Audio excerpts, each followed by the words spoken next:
నమస్తే. Telangana state public service కమిషన్‌కు ఒక బోర్డు ఏర్పాటైంది. మాజీ డీజీపీ మహేందర్ రెడ్డి చైర్మన్‌గా మరొక 5గురు కీలకమైనటువంటి సభ్యులునిగా ఎంపిక చేస్తూ ప్రభుత్వం ఒక ప్రతిపాదనను గవర్నర్‌కు పంపించారు. దానికి సంబంధించి గవర్నర్ కూడా ఎలాంటి అభ్యంతరం తెలపకుండా ఆమోదం తెలిపారు. వాస్తవానికి గత ప్రభుత్వం అంటే కేసీఆర్ సర్కార్‌లో టీఎస్పీఎస్సీలో జరిగినటువంటి అవినీతి అక్రమాలు ఏ స్థాయిలో ఉన్నాయో అందరికీ తెలిసినటువంటి అంశాలే. ముఖ్యంగా తెలంగాణలో ప్రభుత్వం మారింది, కాంగ్రెస్ అధికారంలోకి వచ్చింది, ముఖ్యమంత్రిగా రేవంత్ రెడ్డి బాధ్యతలు స్వీకరించారు. ముఖ్యంగా ఆ టీఎస్పీఎస్సీలో జరిగినటువంటి అవినీతి అక్రమాలపై ఒక ఫోకస్ పెట్టారు సీఎం రేవంత్ రెడ్డి. దానికి సంబంధించి పూర్తి స్థాయిలో ప్రక్షాళన చేసిన తదుపరే అక్కడి నుంచి నియామకాలు చేపట్టాలి అనే దిశగా అడుగులు వేశారు. దీనికి సంబంధించి ఎప్పుడూ లేని విధంగా చైర్మన్ అలాగే సభ్యులకు సంబంధించి అప్లికేషన్స్ని ఇన్వైట్ చేశారు. దాదాపు చైర్మన్తో పాటు సభ్యులకు సంబంధించి 500 మంది అప్లై చేసుకున్నారు. చాలా కీలకంగా మారింది ఈ అంశం. ఇందులో ఐపీఎస్లు ఉన్నారు, ఐఏఎస్లు ఉన్నారు, ఇతర సర్వీస్ అధికారులు ఉన్నారు, రిటైర్మెంట్ వాళ్ళు ఉన్నారు, ప్రొఫెసర్లు ఉన్నారు, వ్యాపారవేత్తలు ఉన్నారు, రాజకీయ నాయకులు ఉన్నారు. కానీ ఒక టీంని ఎంపిక చేసింది రేవంత్ సర్కార్. ముఖ్యంగా ఆయన మాజీ డీజీపీ అంటే 2 ఏళ్ల పాటు ఆయన తెలంగాణ రాష్ట్రానికి డీజీపీగా వ్యవహరించారు. ఆయన 1986వ బ్యాచ్కి చెందిన ఐపీఎస్ అధికారిగా మంచి గుర్తింపు తెచ్చుకున్నారు. అలాగే ఆయన ఎక్కడ పని చేసినా ఒక ఫ్రెండ్లీ పోలీసింగ్ అనే వాతావరణంతోనే మంచి ఆయనకి పేరు ప్రఖ్యాతులు ఉన్నటువంటి క్రమంలో ఆయన్ను చైర్మన్గా చేస్తూ నిర్ణయం తీసుకున్నారు. అలాగే మరొక 5గురు సభ్యులు కూడా, ఆ సభ్యులు కూడా ఉన్నత విద్యను అభ్యసించినటువంటి వ్యక్తులే.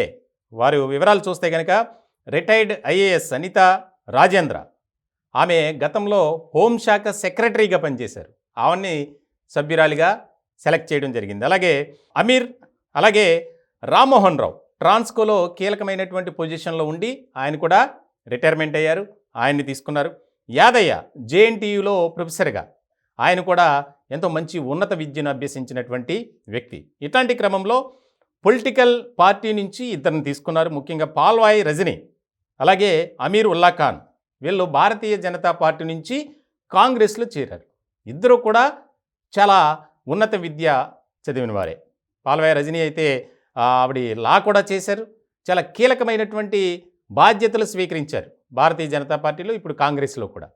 అంటే ఎక్కడా కూడా ఎటువంటి అవినీతి అక్రమాలకు తావివ్వకుండా ఈ యొక్క టీఎస్పీఎస్సీని ప్రక్షాళన చేయాలి, ముందుకు తీసుకువెళ్ళాలి అనే దిశగానే రేవంత్ రెడ్డి సర్కార్ అడుగులు వేస్తుంది. దీనిలో భాగంగానే యూనియన్ పబ్లిక్ సర్వీస్ కమిషన్ యూపీఎస్సీని న్యూఢిల్లీలో సందర్శించారు. అక్కడ ఏ రకమైనటువంటి విధి విధానాలు అవలంబిస్తున్నారో, పాటిస్తున్నారో, ముఖ్యంగా నోటిఫికేషన్ల అంశంలోనూ, అలాగే ఉద్యోగాల భర్తీ విషయంలోనూ, ఇంటర్వ్యూల విషయంలో ప్రతిదాన్ని అక్కడ క్షుణ్ణంగా పరిశీలించి వచ్చారు. దీనికి సంబంధించి పూర్తి స్థాయిలో ప్రక్షాళన చేసిన తర్వాతే ఉద్యోగాల నియామకాలు ఉంటాయని చెప్పి ఒక ఇండికేషన్ ఇచ్చారు ముఖ్యమంత్రి రేవంత్ రెడ్డి. ఇలాంటి క్రమంలో ఈ టీం అనేది ఏదైతే ఉందో చాలా కీలకంగా మారినటువంటి అంశం. ఆయన దాదాపు అంటే మాజీ డీజీపీగా పనిచేసినటువంటి మహేందర్ రెడ్డి, ఆయనకు ఒక పోలీస్ డిపార్ట్మెంట్లో మంచి పేరుంది, క్రమశిక్షణ కలిగినటువంటి అధికారిగా గుర్తింపు తెచ్చుకున్నారు. ఇలాంటి క్రమంలో ఆయనకి ఇది ఒక పెద్ద టాస్క్ అనే చెప్పాలి. ఎందుకంటే ఇప్పటి వరకు అక్కడ జరిగినటువంటి అవినీతి అక్రమాలు మరెన్నో.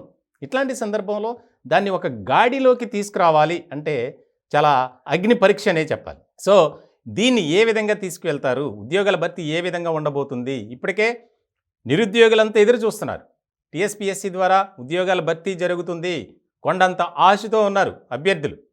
వారు కోచింగ్లు తీసుకొని హైదరాబాద్కే పరిమితమై రకరకాలుగా ప్రయత్నాలు చేస్తున్నారు. ఇట్లాంటి క్రమంలో టీఎస్పీఎస్సీ ద్వారా విడుదలయ్యే నోటిఫికేషన్లు చాలా కీలకంగా మారబోతున్నాయి నిరుద్యోగులకు. ఇట్లాంటి సందర్భంలో మహేందర్ రెడ్డి అండ్ టీం ఏ విధంగా పనిచేస్తుంది, ఏ విధంగా ముందుకు వెళ్తుంది అనేది ఇక్కడ కీలకంగా మారినటువంటి అంశం.